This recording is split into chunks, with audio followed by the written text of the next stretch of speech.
It's episode 1265, and it's the Relevant Podcast here in Orlando. I'm your host, Cameron Strang, and joining me from Loverland, Virginia, is Jesse Carey. Hello, hello. From Nashville, it's our managing editor, downtown, Emily Brown. Hey, y'all. Okay, well, I want to start off the show, dear listeners, by letting you know a little bit of explanation. Number one, I don't know, you early adopters noticed, those of you who listen to the show later probably didn't, but this episode went up late. It went up 12, 15 hours after we normally post. Now, why is that? It's because we recorded late, and when you record late, you leave yourself no margin for error. And once in a blue moon, there's error. And we ran into that. So, well, our guest today that we had for the show, the audio file of that interview got corrupted.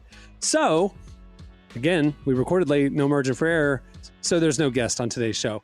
But we do have a special segment coming up. I'll tell you about it in a few minutes. But yeah, weird. I can't remember the last time we recorded a show without a guest. So first time for everything. Well, there. Now I've talked to the listeners. Jesse. Okay, you know what I'm realizing? What's up? I've been listening to other podcasts recently because of work that we're doing. Some new launches, some new shows we're doing. Just refreshing myself on the landscape of podcasts, your world that you live in every day. Yeah. And I have noticed that most podcasts start the show by acknowledging the listener. They go, "Hey, everybody, I'm so glad you're joining us today. What we're going to do today is this. Here's my guest today." And they're talking to the listener. You know what I do? "Hey, Jesse, what's going on, Jesse?" And I don't acknowledge the listener at all. I'm a terrible host of podcasts is what I'm saying. I don't know. What podcasts are you listening to for a reference point? All of them. I've just, specifically. Give me like two. Okay, there was like a Christian influencer one that I listened to yesterday with Emily, and she did that. That's basically what I'm going off of. That's my, okay. You confirm my point. To me, no offense to the listeners, and you know, look, I'm not throwing shade. I don't know who it was. You don't have to name names. She was top 15, and I was surprised by that. So I listened to the first minute of it. I think here's what I've because obviously we live in this world. So I've been thinking about this medium for now most of my adult professional life, you know, Mm-hmm. and what I've come to realize is like, whatever feels authentic to the show is what is right. Like if you let's say you take someone OG, like say Mark Maron, who's about to retire, but he was an OG. He starts off with, "What's up? What the effers? What the," you know, his show's called WTF, right? And he just has a string of podcast greetings. If you listen to other shows, sometimes they're just right in you know, there's not even a guest intro. They're just kind of jumping right into the conversation. I feel like, look, the listeners are smart, right? They don't need to be greeted. They downloaded the podcast. What do they think they're getting? Why do they don't need? It's not like answering a phone and saying hello. Did someone answer? I need confirmation. That's my you new downloaded podcast a show, you know? opener. Hello. That's it. Hello. Well, you say hello, you? hello. I do, but You're saying hello to me, not the listener. You. I am. Well, Yeah. maybe the first hello is to you. The second hello is to the listeners. No, because I answer the Oh. phone. Hello. You know, hello. Like professionally? It's yeah. I think it's whatever authentic to the show. Well, good. I'm glad you said that, because what I like to do to start the show is just catch up, get to know what's going on in your world this week. I know what's going on in Emily's world. I haven't talked to you in a few days. What's going on in your world? This is the fun time for you, right? I mean, football season's kicking up, basketball's next month, but you're a big fantasy sports guy, and so like this is your prime time, right? NFL's kicking off this weekend. We're coming off the biggest weekend in fantasy sports. Labor Day weekends typically when all the fantasy football drafts. Now, that consumed much of my weekend. Are you guys not involved in fantasy football at all? Is that still not because I You feel haven't like invited me. You haven't invited me once, so no. You're in 7 leagues and you haven't found one spot in the 20 years I've known you. I'm down to 2. I've been slowly trying to wean myself off. I'm in a neighborhood league, which I hosted with all the neighbors and their kids on Sunday. And then I've been in one league that I've been in for like 20 years with the same guys. it's we're at the stage. I still love all those guys, but now this is probably one of the only times a year I talk to them or see them. So it's a great excuse. Have you guys not dipped your toe in the fantasy waters at all? Mm-mm. Thank you for asking. I, of course, have not. I barely pay attention when I do March Madness, but I do talk to my dad, and I listen to him for about 4 minutes, talked about his fantasy teams, because that's about all I can handle. But yeah, in years past, I've done it. Like we had office ones and stuff. I've done it, and I enjoyed it because I don't have a rooting interest in the NFL, so it gave me a reason to pay attention. I did for several years. I did fantasy basketball, NBA, hosted a league that had the weirdest group of people. It was like friends, and then like Joel Houston from Hillsong, and then like a bunch of like artists and stuff. It was so random, and everybody with basketball just lost interest after about a month because it was there's so many games. So many games. Yeah. And it's a date, but I think that's the charm of fantasy football. It's like you set your lineup for the week, and it's pretty much good to go. Like it's a very minimal commitment.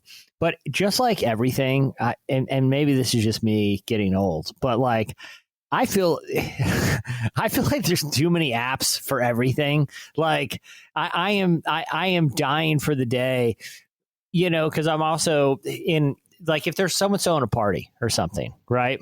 They're suddenly got to download an app to figure out, who's bringing what, or times, or like, God forbid you get invited to a wedding. They probably have their own app just for that wedding. Everyone's communicating on all. If you go to church, like, oh, they got an app. I want to tithe. In fantasy, it's the worst. Every different platform. I'm like declining things now if it requires an app. Like there are whole groups of friends that I'm not communicating to because they use some chat app that I just don't want to have. Oh yeah, the WhatsApp. I same. The Montana group. There was one random like Android guy on our trip, and so because of him, they decided to go to WhatsApp. And I was like, "See you guys in a year." I haven't heard from any of them other than my close friends. That we just have different text group chats, but. Like, yeah, no, I'm the same way. I'm not going to download WhatsApp just for y'all. Like, I don't need that. It really hit home this weekend because, my son's old enough to play in leagues and stuff. I'm like, look, I'm just not playing in a league if I have to download some new app. I'm just not going to do it. I don't want to set up an account. I don't want to verify. I don't have to memorize another password. Okay. What happened to ESPN.com? I mean, like, that's where I did it back in the day. I mean, like, don't it's they still do it around? It's still around, but every year there's like new stuff, and now with all like the gambling stuff, that there's all this integration, but it's getting so bad. It's like this watching it. And I know we sound like old people yelling at clouds, but doesn't everyone feel like this? It's like Red Zone this year is moving to ESPN, so I got to get some other dumb app for that. I'm just. The app culture, like I said, it might dictate my social life. It from here on, what I do and who I speak to, maybe if it requires me to download something. If it does, I think it's out of my life. That's how I'm not saying I would leave.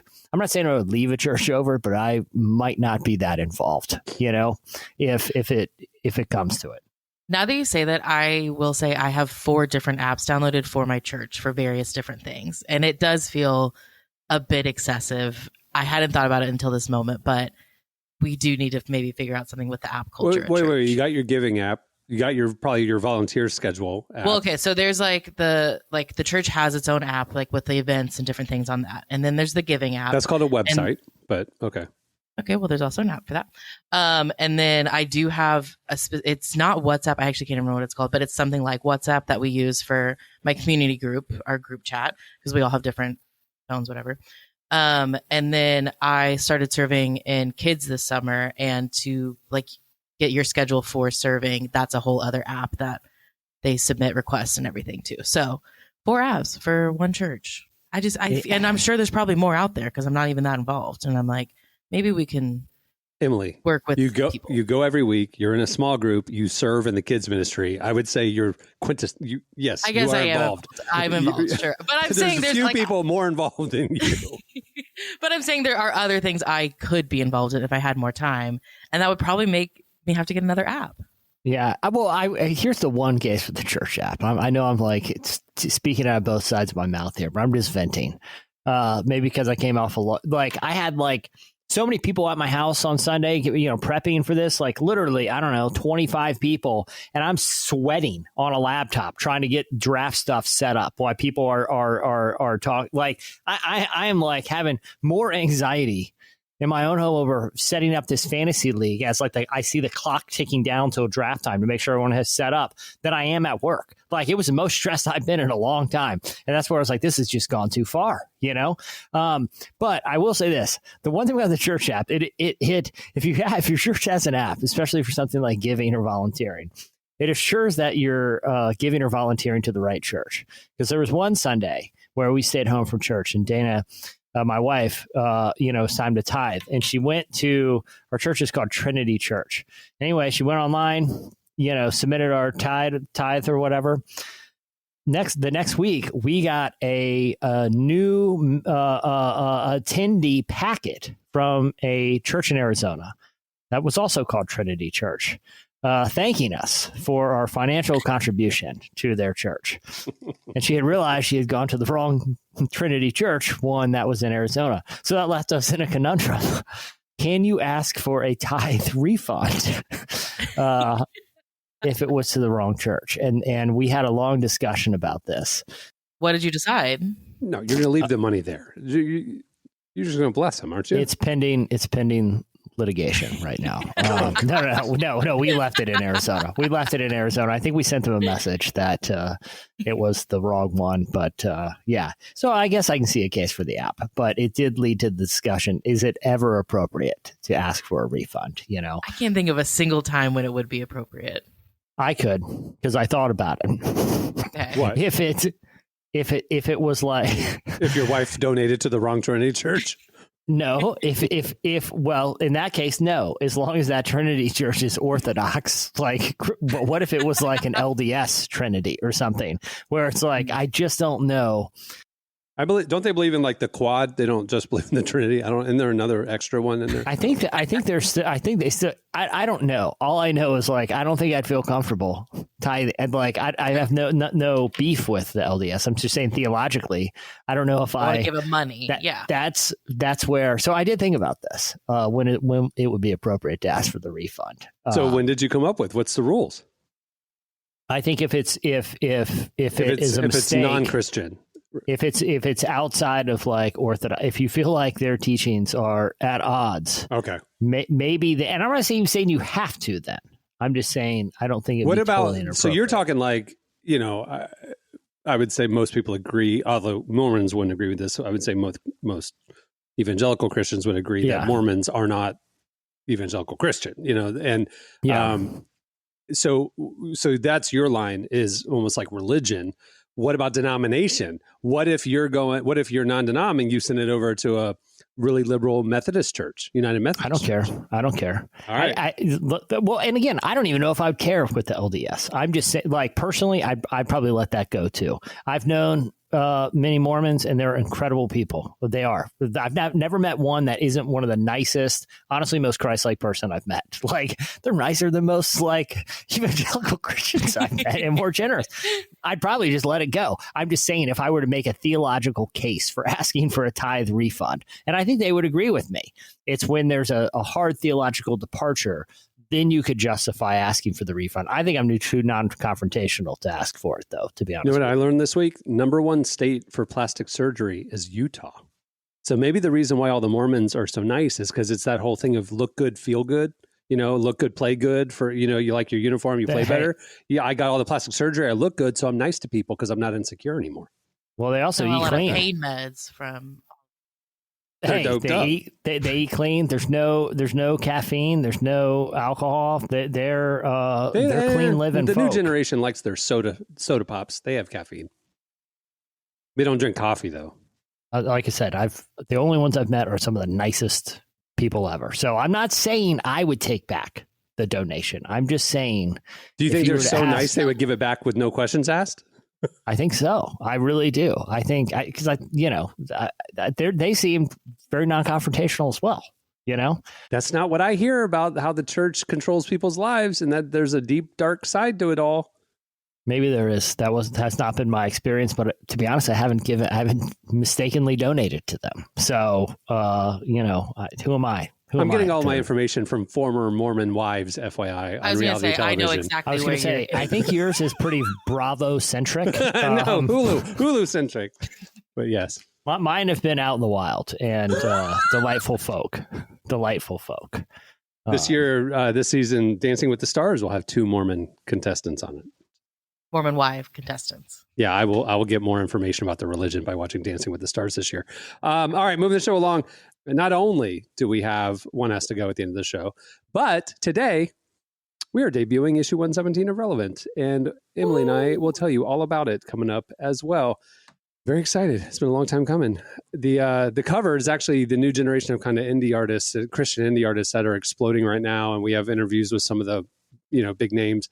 But I mean, it is one of the most stacked lineups of magazine content we have ever put together. But you'll hear all about it coming up. But stay tuned right now. Up next, it's Relevant Buzz. Today's podcast is brought to you in part by Mercy Ships. Globally, 5 billion people lack access to surgical care. In sub-Saharan Africa, there's only one surgeon for every 200,000 people.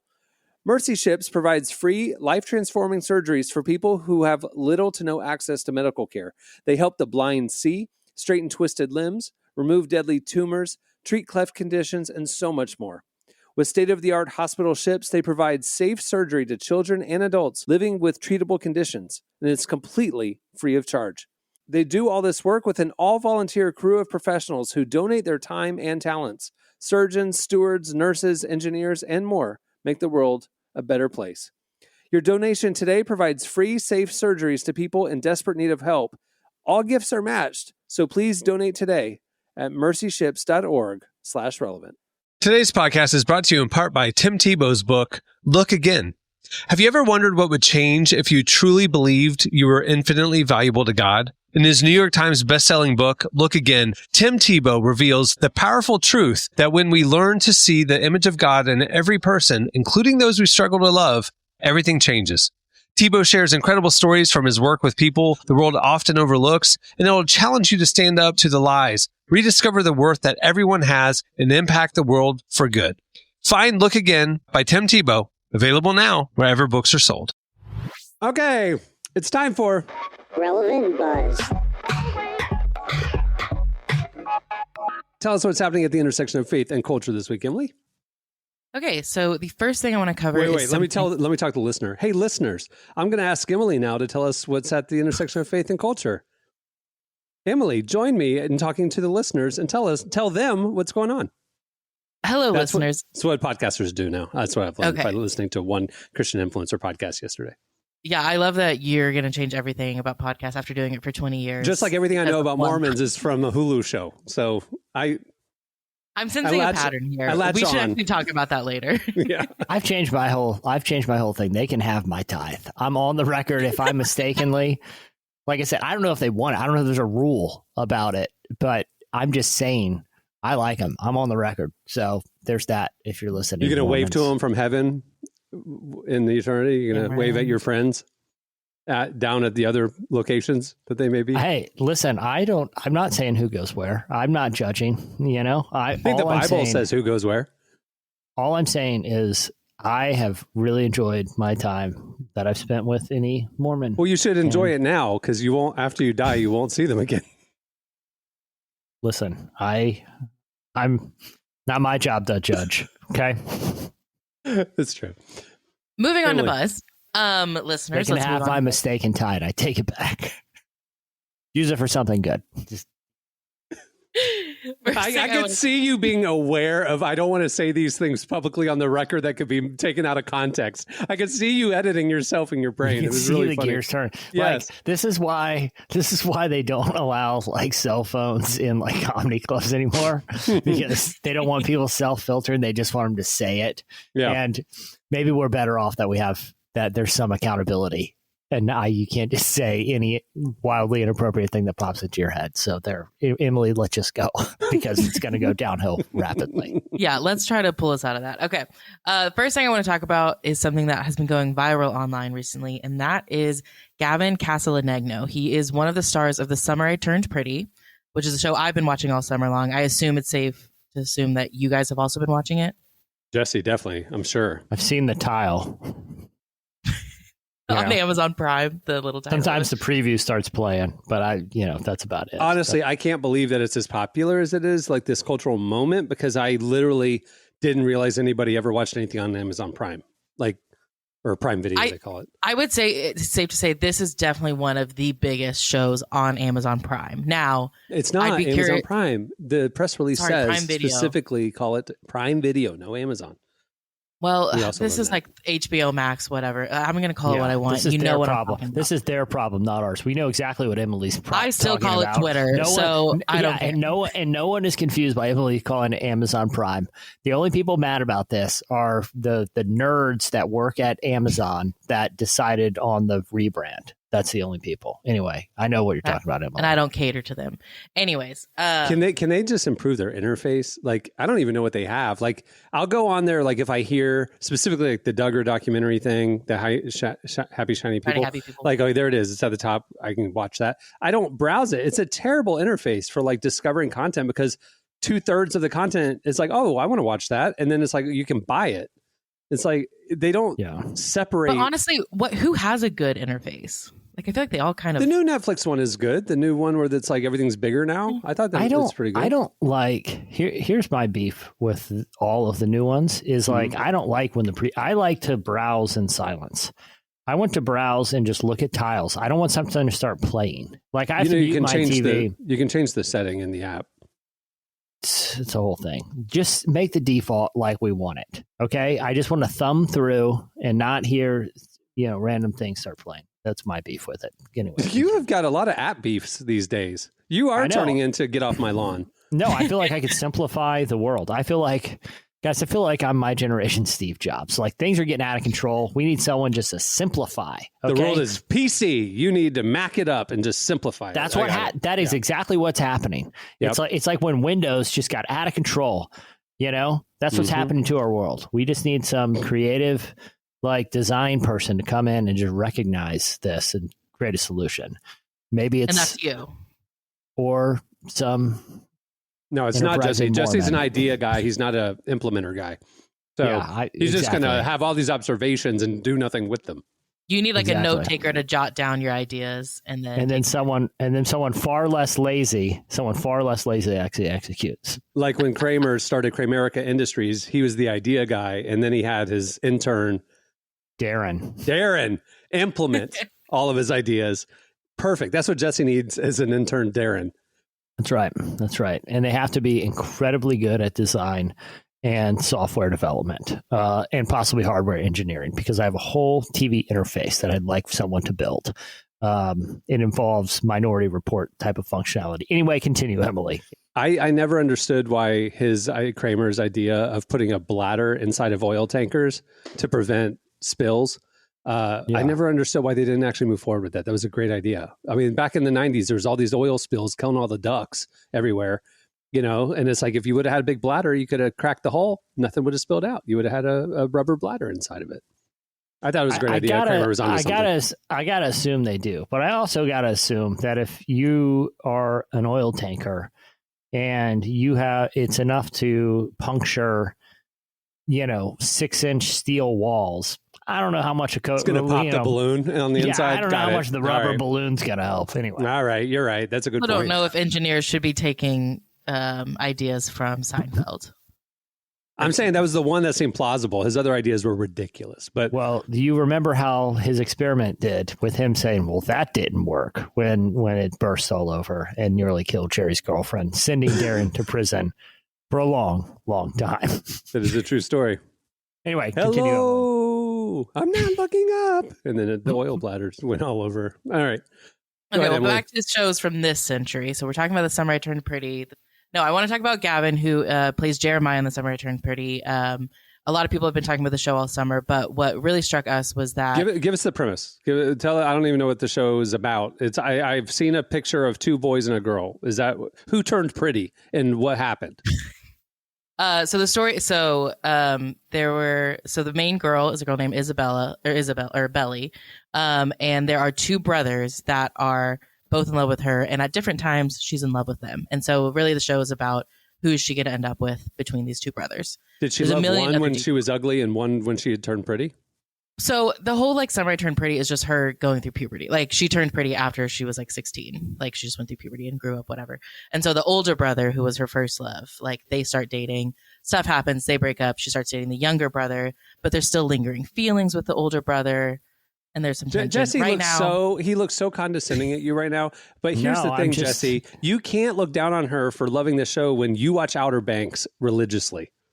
I don't watch it. It's because religiously, I would say, but I would say it's basically the same premise. Right. It's, That's what I'm saying. you know, it's the same show, and you're looking down It's on the Emily. soap opera. Except for there's treasure hunting. Okay. It is a teen soap opera with a twist. Yeah. They're finding the lost city of El Dorado or Blackbeard's treasure. Okay. If it was just the teen drama, I wouldn't watch. But if Summer I Turned Pretty was like, yes, it's this teen drama, but it's also a whodunit murder mystery, maybe I'm in. But it doesn't have that. Like, you know what I'm saying? If it's just the teen drama, it would be like, it's like saying, it's like The Office if it was just Jim and Pam's romance and none of the hijinks and comedy. I'm not watching. It's fine if it's a little, note. Anyway, continue, Emily. We're going to have Is there time travel? Is there treasure hunting? Are there aliens? time travel Some in the twist. sense that we skip Wait, some Outer Banks has summers. time travel? No, I'm just saying Oh. they Okay.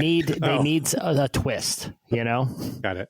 It's like saying Stranger Things is like a coming of age show. It is, but it's like a sci-fi, There's paranormal. extra That's- there, yeah. They're exact. It's not like the Wonder Years. It's the Wonder Years in a sci-fi world. So that's my thing. Got it. Well, anyways, this, like other great teen soap operas, is just about romance. But Gavin plays one of the brothers, Jeremiah, and really since the show ever started, he has been using his platform to talk about his faith in a really bold way, which I'm honestly surprised by, because typically we see a lot of celebrities as they get more and more famous, they maybe shy away from talking about things like faith or things that could potentially be controversial. But he's continued to talk about it in interviews, post videos on social media. I actually want to play a clip that he had posted on TikTok a few months ago where he kind of gives like a mini sermon about being a lukewarm Christian. This is just a little clip of it. And so if he is the author and finisher of your faith, just ask him for more faith. If you struggle with being like, I don't really want to pursue God, I'm kind of just chilling, doing my thing, then ask him for faith. Like, it'll completely change your perspective. That's changed my whole life in prayer and in everything in pursuing the Lord. It's just asking for more faith. And Jesus is always interceding for you, and he desires to give you faith. He desires to have more personal encounters with you. So he's willing to do that for you in your life. And so if you don't feel like you want to repent and you don't feel like you want to invite God in, then just ask him for faith. It's that simple. And from that, the Lord will give it to you. And then you'll have enough faith to just invite God in. And from that comes a personal encounter where you just get like captivated by him, and you want a personal encounter every single day and every second and every conversation. And you just are eager to see him. That's very cool. It's interesting. The other thing he's very vocal about in his social media, ironically, is treasure hunting. He's a big treasure hunter. I found that very ironic. A lot of videos, maps, things like that, coins, clues. Yeah, he's into the it. true treasure that we all should be going for, maybe, the eternal treasure. Yeah, it's both. He's into both. The literal treasure hunting is what I'm saying. You're more interested in the pirate treasure hunting, though. Equally, I want, it's good for him. So like I said, it's just really cool to see, like, as the show has like continued to grow. Like, I mean, there are millions of people watching this show. And so for him to use his platform of people tuning in every week and seeing him honestly give like these little mini sermons, like I don't know, it just reminds me of this next generation is so bold in their faith, and I'm excited to see where he goes from here. I, again, having never seen the show, didn't know who he was. We posted this clip a few days ago, this week, within the week. It is by far the biggest clip we've ever posted. It's hundreds of thousands of likes, millions of views. It's insane. He's very popular. I was blown away by how popular he is. So What cool. is funny, though, is I would say, based on an eye test for the majority, no one wants him to end up with the girl on the show. Everyone is on the other brother's side. So feel bad for him because he's gonna lose on the show, but he'll win in life. Is this a Twilight thing, like Team so and so and Team so and so? Yes, there's Team Jeremiah and Team Conrad. Okay, and but you just made my point, Cameron. The reason people love that, not because of the teen drama, because they were also vampires. Throw in one twist with this show, okay? That's all I'm saying. Listen, I hope he's listening. You need a twist, okay? I don't see this going beyond one season. I think the brother thing is the twist. Like, it is crazy that, like... No, I'm talking vampires or treasure. I'm not talking, or the upside supernatural. down. I'm not talking siblings. This is just regular love triangle. Give me a cool supernatural or historical legendary twist. That's all. Just a little hint there. I walked through, my ex-wife was watching Twilight one time on DVD or whatever it was on TV. I don't know what she's watching it. And I walked through the room and they were like running through the woods. I think it was raining. It was at nighttime. Yeah. And they came across a field and they started playing shirtless baseball.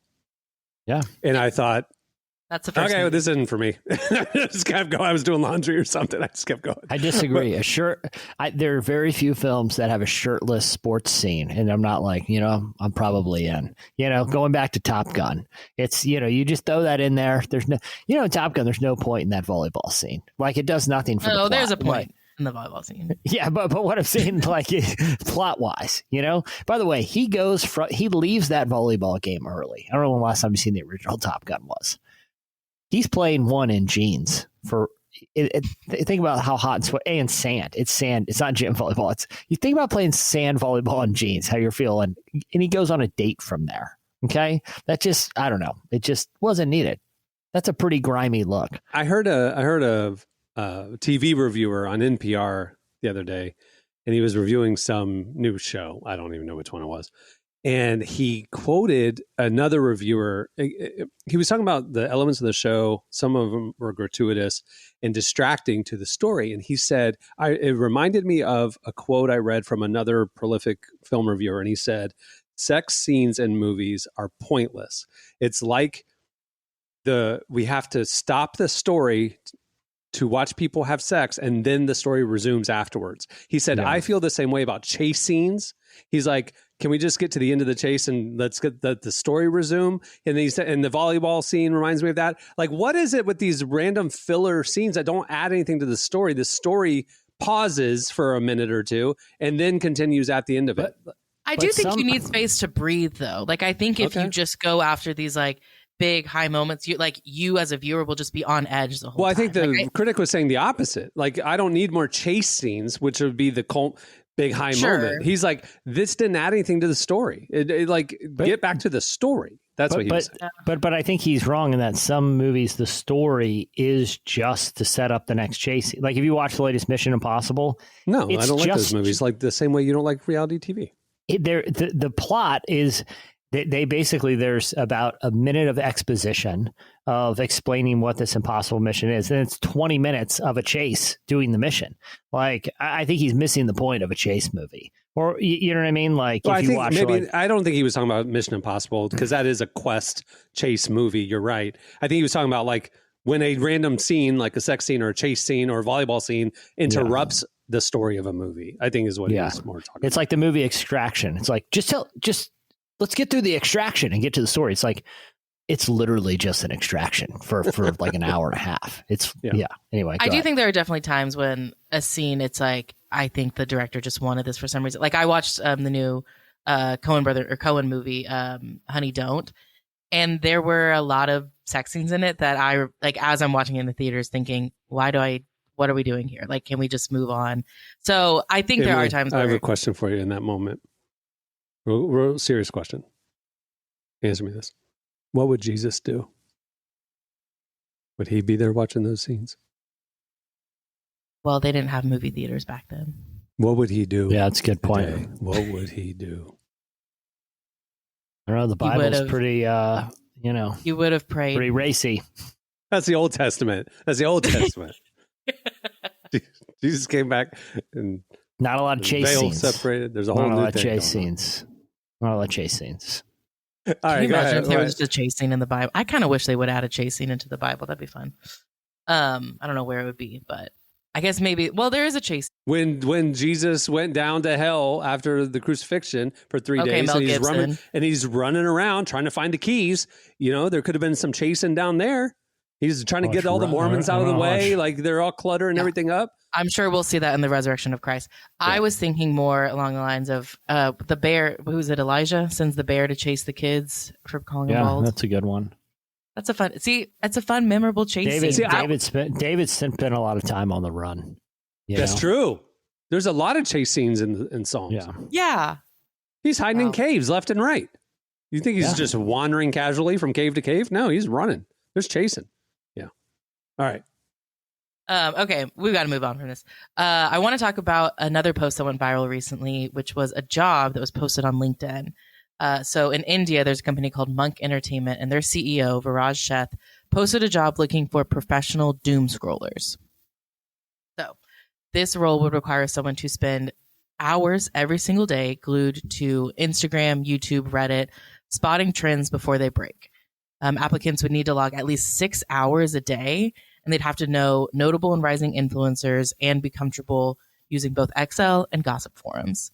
6 hours a day scrolling social media is what most people feel like a lot of people do. Yeah. That's what a lot of people were commenting on this. Like, I actually might be overqualified because I spent even more than this.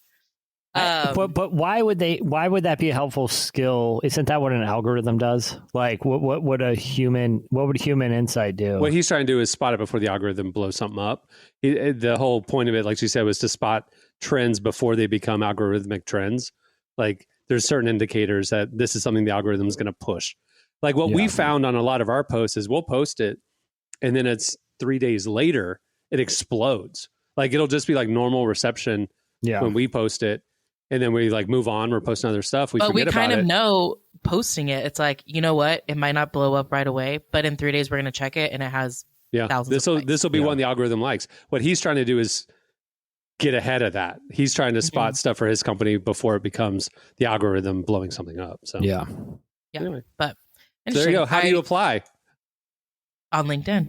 Oh, I think you also do have to be in India because he's looking specifically for like Indian influencer stuff. But it does make me think, like, I don't know, just thinking about the algorithm and with the rise of AI, I just feel like, is this really a job that we need a human to do every day? But maybe that is the point, because with the rise of AI and algorithms, maybe the human touch, the human selection, human curation. We talked about that with Derek a few weeks ago about bring back the blog era, bring back the curators, the gatekeepers, the people with taste that isn't just a robot.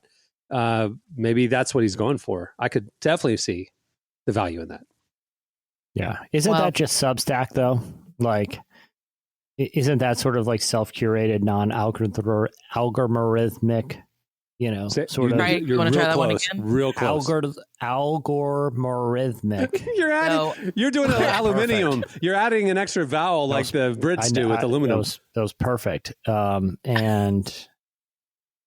I feel like there are platforms that are sort of subvert the algorithm, that have higher end content.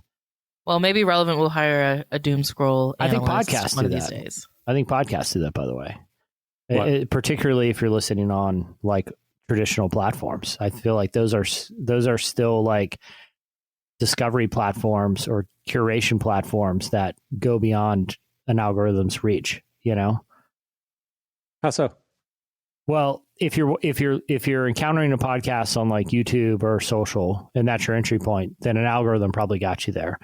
But mostly if you find a podcast on a traditional audio platform, unless it's featured on like the front page of Apple or Spotify, you had to seek it out. And you mostly probably found that through word of mouth.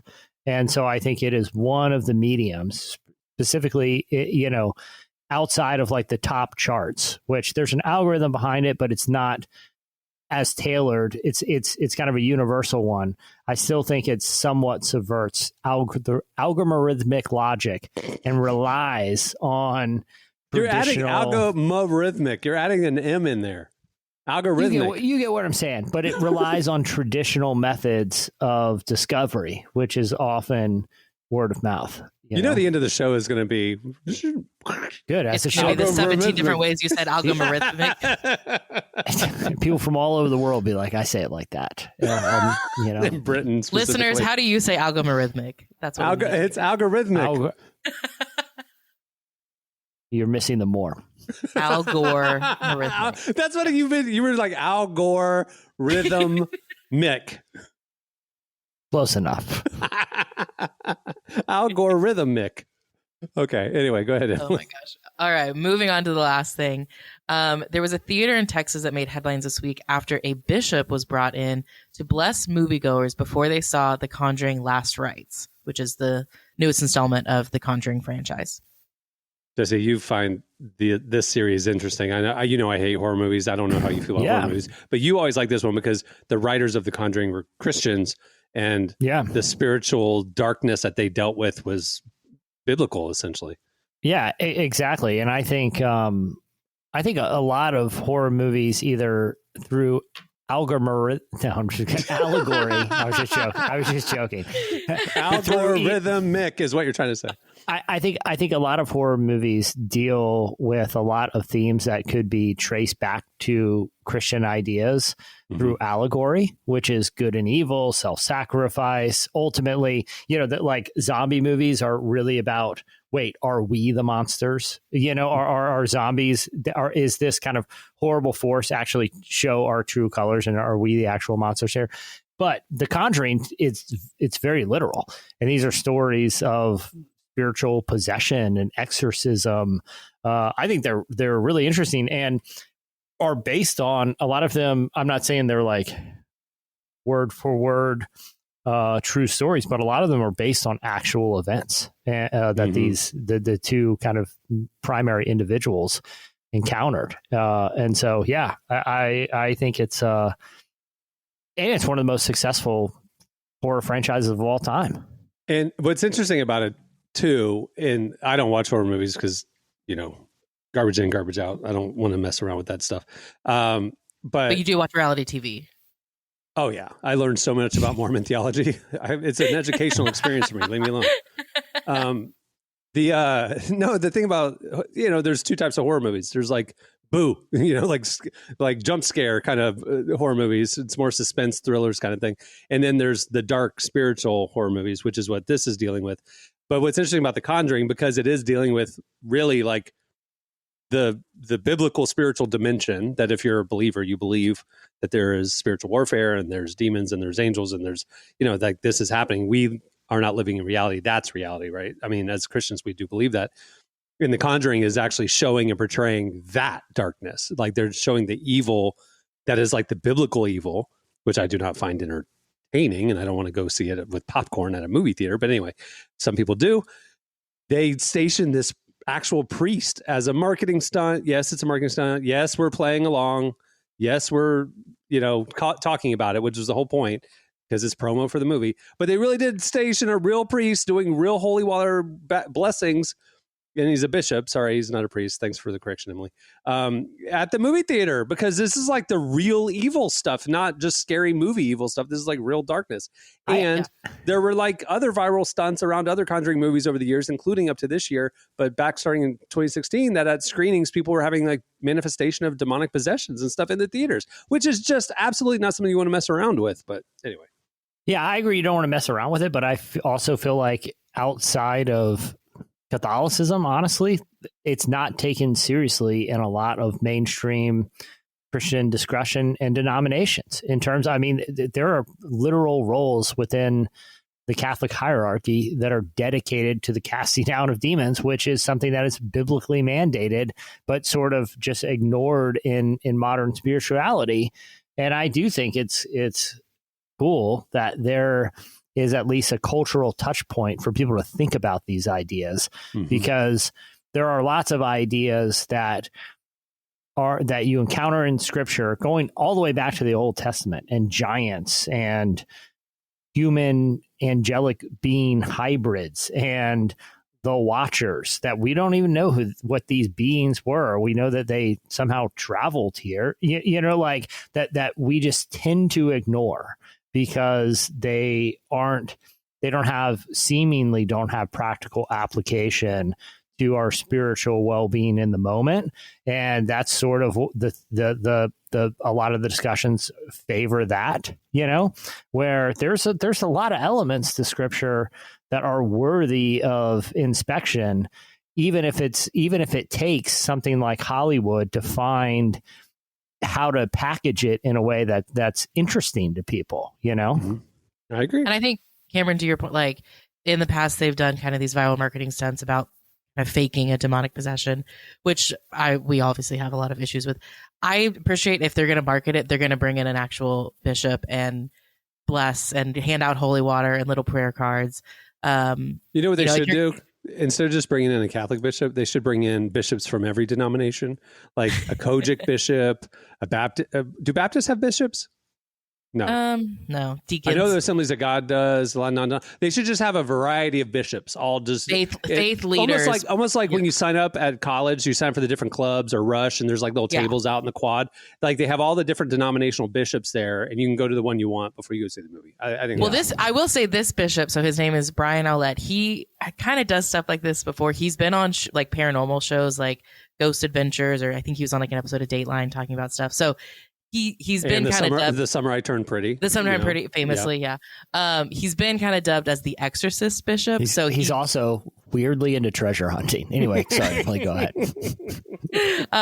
But he does kind of do these things where he goes around and he is like an actual bishop, though. He did admit that he canceled mass to attend this event. So look, I'm here for it. Like I said, I feel like there are whole elements of scripture that are super interesting that play a major role that are just absolutely ignored in a lot of strands of modern Christianity. And I think it's very cool, even if it's not your thing, like, individually and personally to like watch a movie about. Mm-hmm. It's still a topic that I think is worthy of discussion, because it's if you believe the Bible, you can't filter out what you want to be real and what you don't, It's a part of the narrative. I mean, there's literally a ghost is literally conjured up at one point in the Bible. There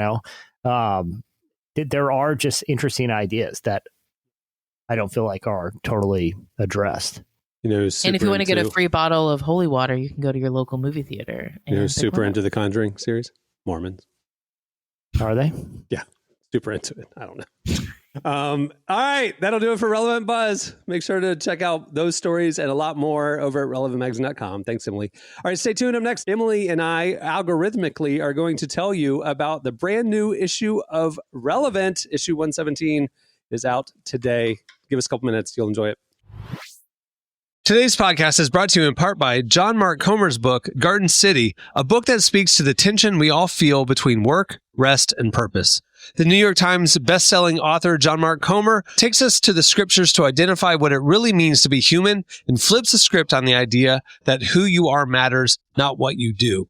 He shows that God created us for meaningful work and meaningful rest. Both matter. This book helps you ask and answer the big questions. Does God care where I work? Is there a direction for my life? So you can discern God's heart for your calling, your rhythms, and the way His Spirit wants to shape every part of your life. If you're longing for purpose and a more grounded way to live, check out the new hardcover edition of Garden City wherever books are sold. Well, today's show is brought to you in part by the new book, God, the Science, the Evidence. We talk a lot about faith, but how often do we talk about science in the same breath? You might be surprised to discover just how deeply the two actually agree.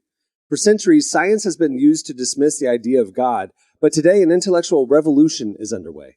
Modern discoveries in physics, cosmology, and biology are consistently revealing the same truth: creation isn't an accident. That profound reversal is what engineers Michel-Yves Bolloré and Olivier Bonnacy investigate in their international bestseller, God, the Science, the Evidence.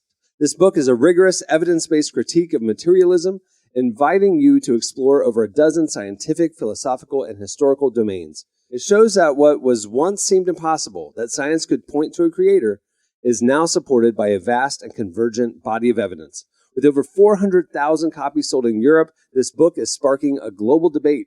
It's thoughtful, fascinating, and a powerful reminder that reason itself affirms the existence of God. Learn more and find out where you can purchase your copy today by visiting GodTheScienceTheEvidence.com. Today's podcast is brought to you in part by Erwin McManus's book, The Barbarian Way. Some books don't just inspire you, they confront you. The Barbarian Way, now celebrating its 20th anniversary, is one of those books.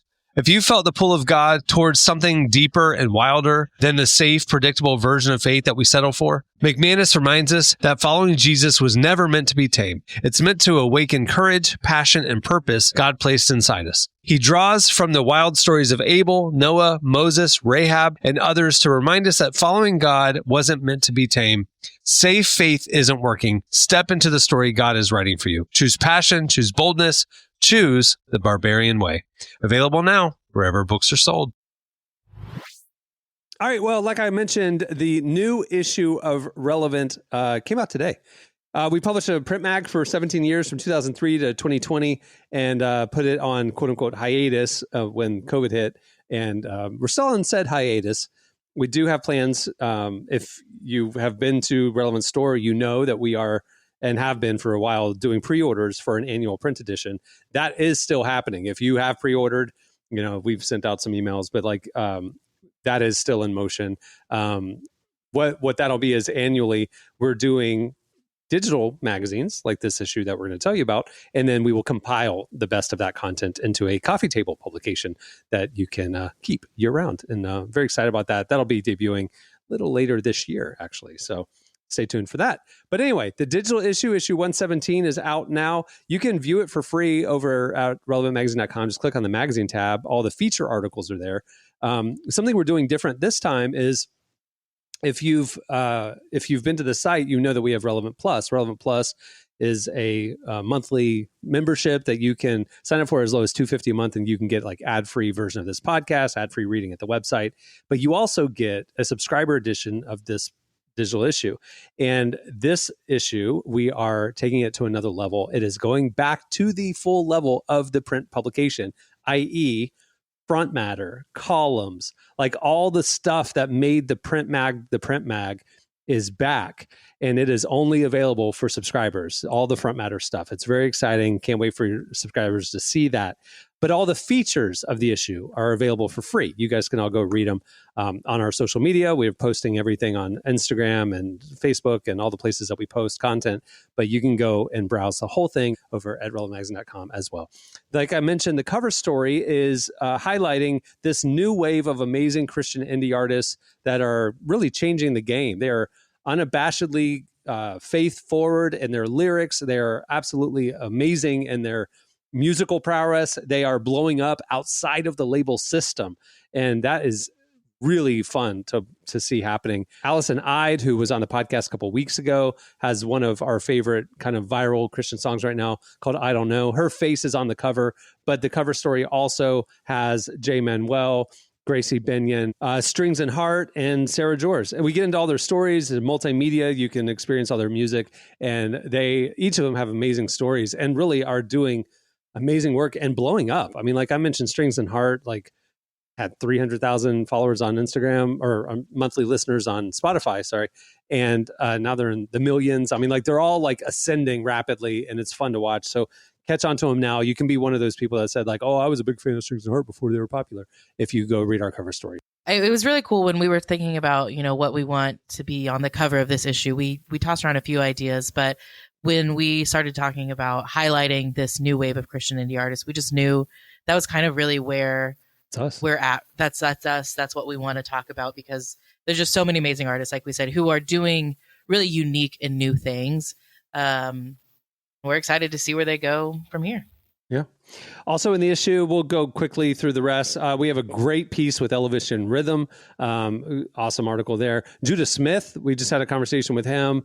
He just co-wrote a book with Dr. Leslie Parrott about mental health and faith, and we wrestle with that and get into that with him. Fascinating conversation.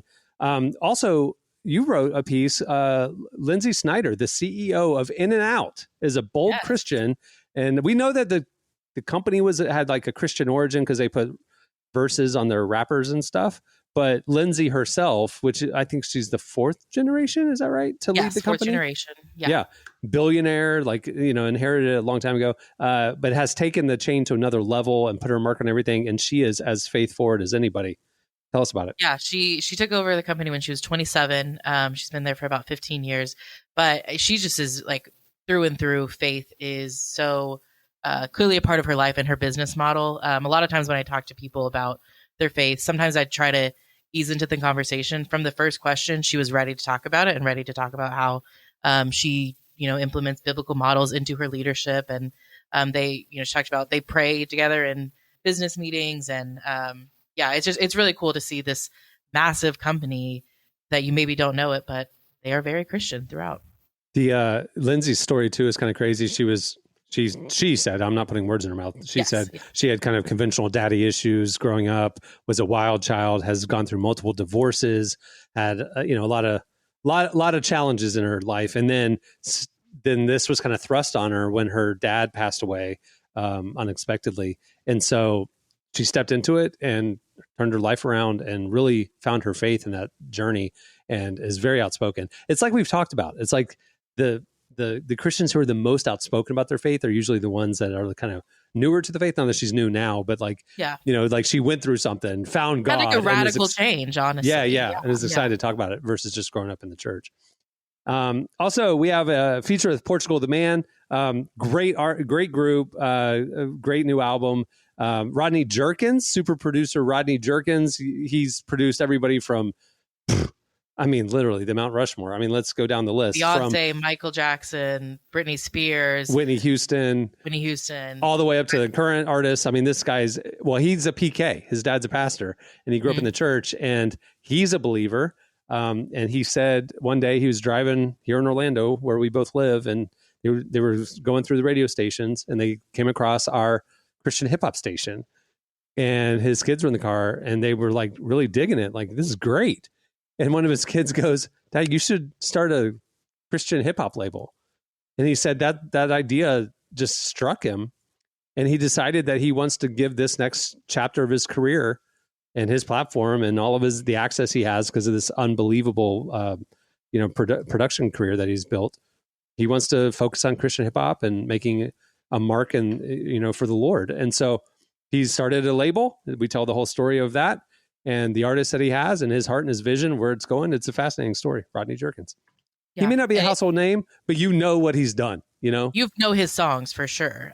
He this year alone, he got inducted into the Songwriter Hall of Fame. So he's written some of the biggest hits. And I love that, kind of like Lindsay, he is just focused on bringing faith into the mainstream in any way he can.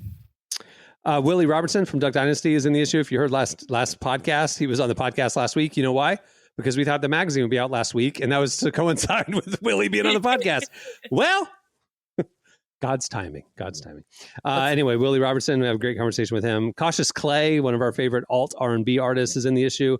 Jamie McDonald, who's a Christian artist who's kind of really exploded on the CCM scene this year. She's got an amazing backstory. Yeah. Amazing testimony. She had honestly a rough childhood. She tells us all about it in the story. And just the way that her faith has carried her through so many seasons. And she's just blowing up now, and we're excited to see just where her bold faith takes her next. Nathan Davis Jr., who's one of my favorite new artists. He is somebody that I would have loved to put in the cover story, but honestly, it's kind of like he's only got like 2 or 3 songs out, and he's already like at this level. Yeah, I couldn't see coming. So we gave him his own feature. Nathan Davis Jr. He has his own like unique story too. Just like his creativity is unlike anyone I've ever really seen. Yeah, the Christian industry definitely hasn't seen anything like Nathan Davis Jr. And wrapping things up, we have a conversation with Pastor Stephen Chandler, but it's not a faith one. It's about dating. And I'll tell you, he has 10 tips for dating, and they are all very helpful. And I wrote down every single one of them.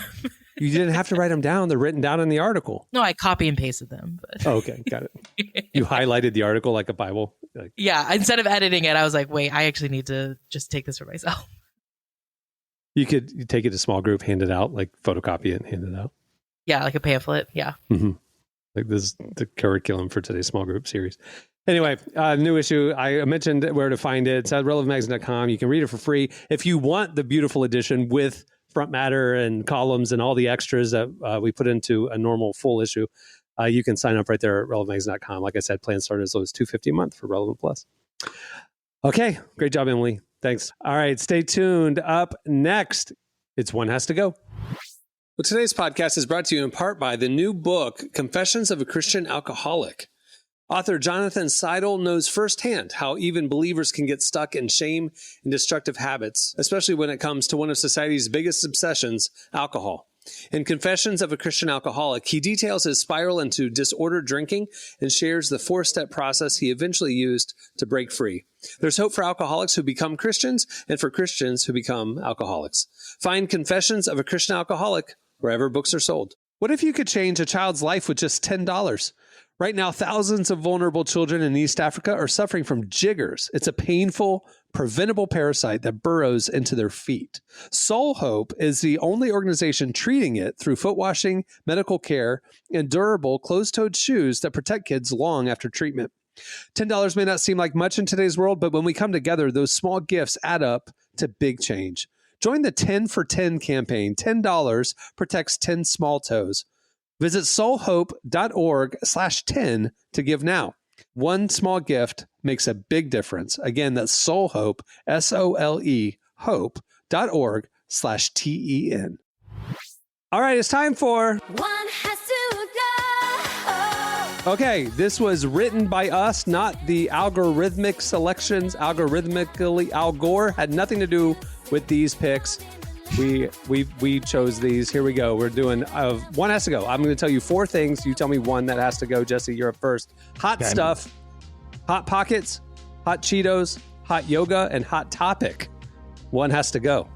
It's definitely hot yoga. I mean, that's always seemed pointless to me, and just terrible. And all of the other ones, I got no beef with. May not be my thing, but it doesn't have to go.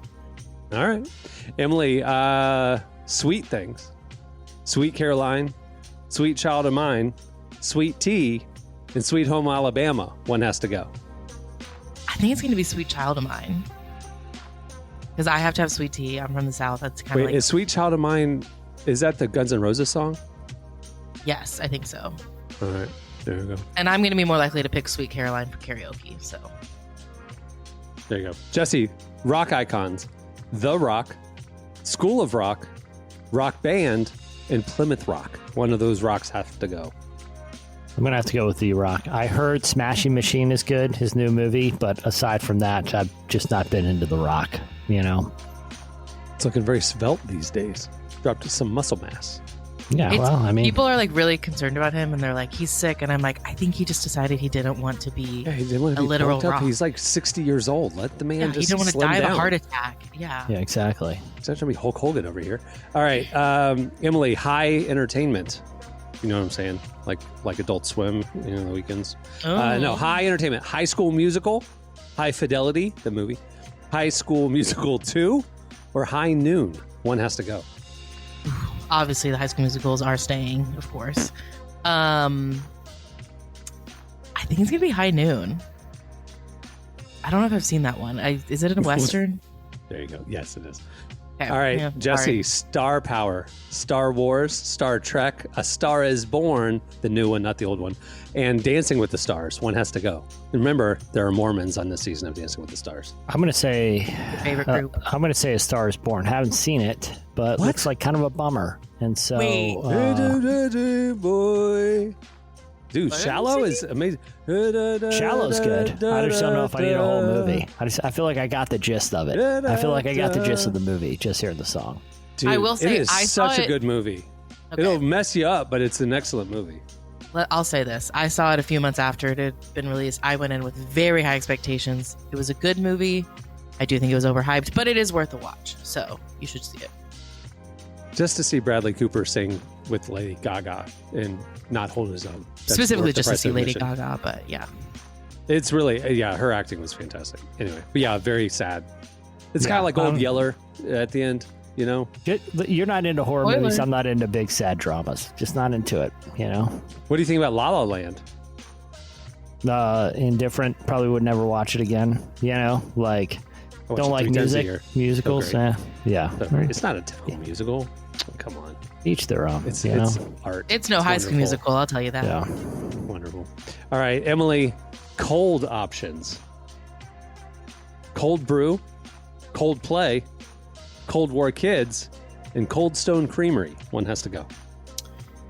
Controversial. I'm getting rid of Cold Stone Creamery. Thank you. I'm with you on that one. I don't like ice cream. Coldplay gave us a great viral moment this summer. I don't need you to get a frozen wok and do all paddles on my ice cream. Just give me the scoop it. Fine. Well, see, that's the thing. I would not pick ice cream ever. So I can't think last time I had it. Jesse, Friday Night Lights. Oh, sorry. Light choices. Here we go. Friday Night Lights, light beer, LITE, the actual brand. Light Yagami, which is Death Note, or Christmas lights. One of those has to go. Friday Night Lights, light beer, light Yagami, or Christmas lights. What's light Yagami? It's anime. It's all the rage right now. Gone. Oh, all right. Gone. I have a kid who likes anime, so I can hear Derek screaming. Gone. Yeah, I have a friend and a kid who like anime. So.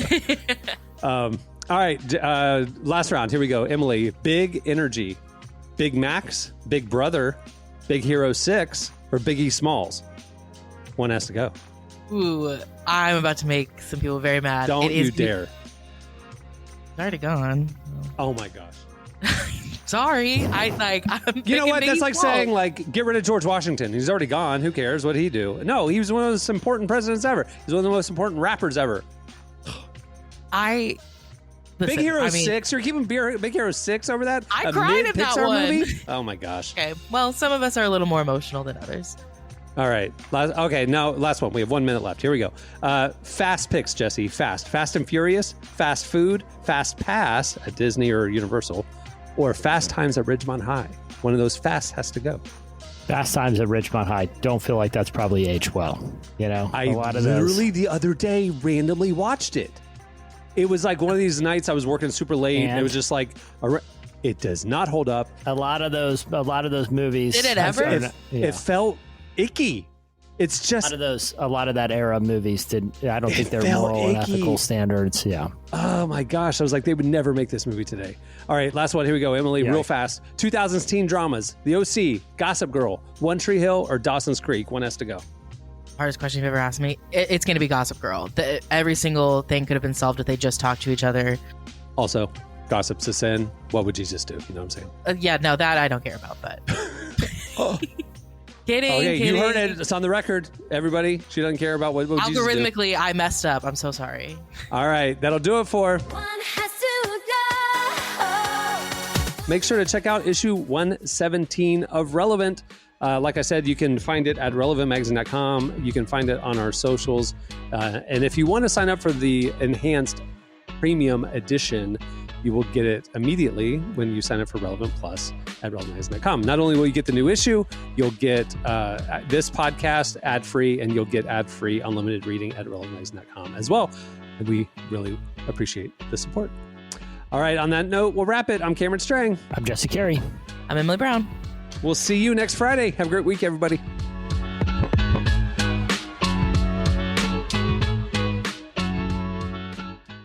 Algorithmic logic. Relevant Podcast Network.